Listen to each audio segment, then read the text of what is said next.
Hello students, welcome to my channel. चलिए chapter 3 poverty start करेंगे। आप मेरे साथ इस चैप्टर को समझिए। यहाँ मेरे साथ पढ़ने के बाद एनसीईआरटी से चैप्टर रीड अवश्य करिए। Chapter 3 poverty as a challenge. Bharat के सामने सबसे कठिन चुनौतियों में से एक चुनौती है पॉवर्टी। चलिए इसे उदाहरण के साथ समझते हैं। डेली लाइफ में हम अपने ऐसे कई लोगों से मिलते हैं जिन्हें हम करीब समझते हैं। गांव में जिनके पास भूमि नहीं है तो वो बड़े किसानों के पास मजदूरी का काम करते हैं। झुग्गी में रहने वाले लोग हो सकते हैं, कंस्ट्रक्शन साइट पे आप देख सकते हो इनको, बाल श्रमिक के रूप में इनको देख सकते हो, भिखारी के रूप में इनको देख सकते हो। हम अपने चारों ओर क्या देखते हैं? गरीबी ही देखते हैं। ढाबा में काम करने वाले बच्चे हो सकते हैं।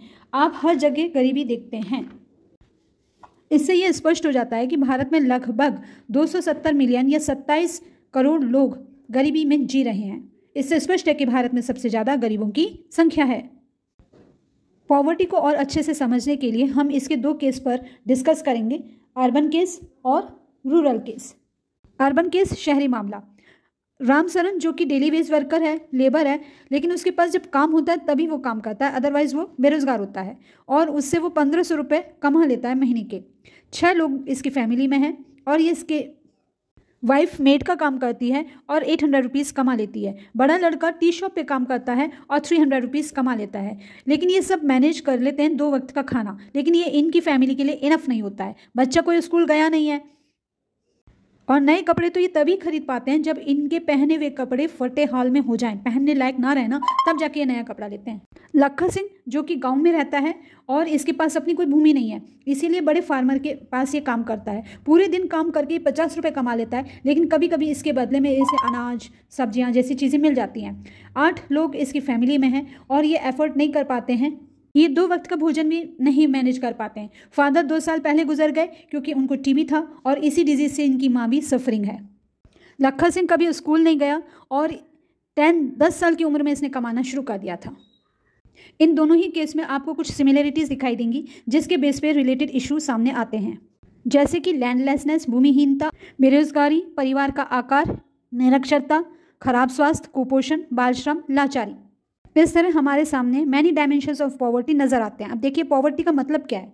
भूख और आश्रय की कमी, ऐसी स्थिति जहां माता पिता अपने बच्चों को स्कूल नहीं भेज सकते, ऐसी स्थिति जहां इलाज नहीं करा सकते, साफ पानी नहीं पी सकते, न्यूनतम नौकरी नहीं है, असहायता की भावना होती है, ऐसी स्थिति जहां पर इनके साथ बहुत बुरा व्यवहार भी किया जाता है। खेतों में देख लो, कारखानों में देख लो, सरकारी कार्यालय देख लो, अस्पताल में देख लो, रेलवे स्टेशन देख लो, जहां कहीं भी देखोगे आप इनके साथ बहुत ही बुरा व्यवहार किया जाता है। कोई भी गरीबी में नहीं रहना पसंद करेगा। सो यहाँ पे एक बहुत बड़ा चैलेंज है कि मिलियन पीपल्स को पॉवर्टी से कैसे बाहर निकाला जाए। महात्मा गांधी हमेशा से यही कहा करते थे कि भारत में असल में तभी आज़ाद होगा जब वहाँ इस देश में रहने वाले गरीब लोग मानवीय पीड़ा से मुक्त हों। आगे देखते हैं कि सोशल साइंटिस्ट पॉवर्टी को किस नज़रिए से देखती है। वो अपने लिए कोई सोशल इंडिकेटर डिसाइड करती है, उनके बेस पर वो जज करती है। आय और उपभोग के स्तर से संबंधित, निरक्षरता के स्तर पर, कुपोषण को देखते हुए, स्वास्थ्य सेवा की कमियों को देखकर, नौकरी के अवसरों की कमी को देखते हुए, सुरक्षित पेयजल की कमी हुई, स्वच्छता की कमी हुई आदि के आधार पर ये गरीबी का विश्लेषण करते हैं।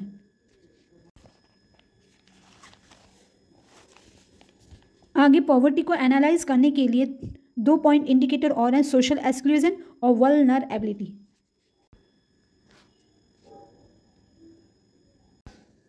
सोशल एक्सक्लूजन, सामाजिक बहिष्कार। इसके अनुसार गरीबी को गरीबों के रूप में समझना चाहिए, क्योंकि वो अन्य गरीब लोगों के साथ रहते हैं और गरीब परिवेश में ही रहना पड़ता है। उन्हें बेहतर परिवेश में बेहतर स्थिति वाले लोगों से वंचित रखा जाता है, उस आनंद नहीं लिया जाता।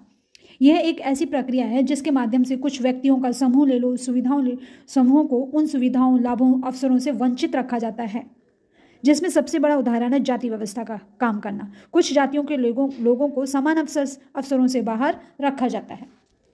ये पॉवर्टी को मेजर करती है और ये डिस्क्राइब करती है कि बहुत बड़ी संभावना होती है कि कुछ लोग या ग्रुप को कह लो, सर्टेन कम्युनिटीज़ कह लो, जो बैकवर्ड कास्ट के हैं, इंडिविजुअल हैं, जैसे विडो हो गए, फिजिकल हो गया, हैंडीकैप हो गए, ये लोग आने वाले कुछ सालों में और गरीब हो जाएंगे। इस बेस पर ये एनालाइज, और जो नेचुरल डिजास्टर्स होते हैं ना, जैसे अर्थक्वेक हो गया, सुनामी हो गया, तो ऐसे रिस्क को सबसे ज़्यादा यही ग्रुप फेस करता है। और ये एनालाइज किया जाता है कि ये लोग सोशल और इकोनॉमिक्स एबिलिटी से ऐसे रिस्क को कैसे हैंडल करती है। Vulnerability describes the greater and probability of more affected than other people when bad times, यानी कि क्योंकि जब बुरा समय आता है तो यही लोग, यही ग्रुप सब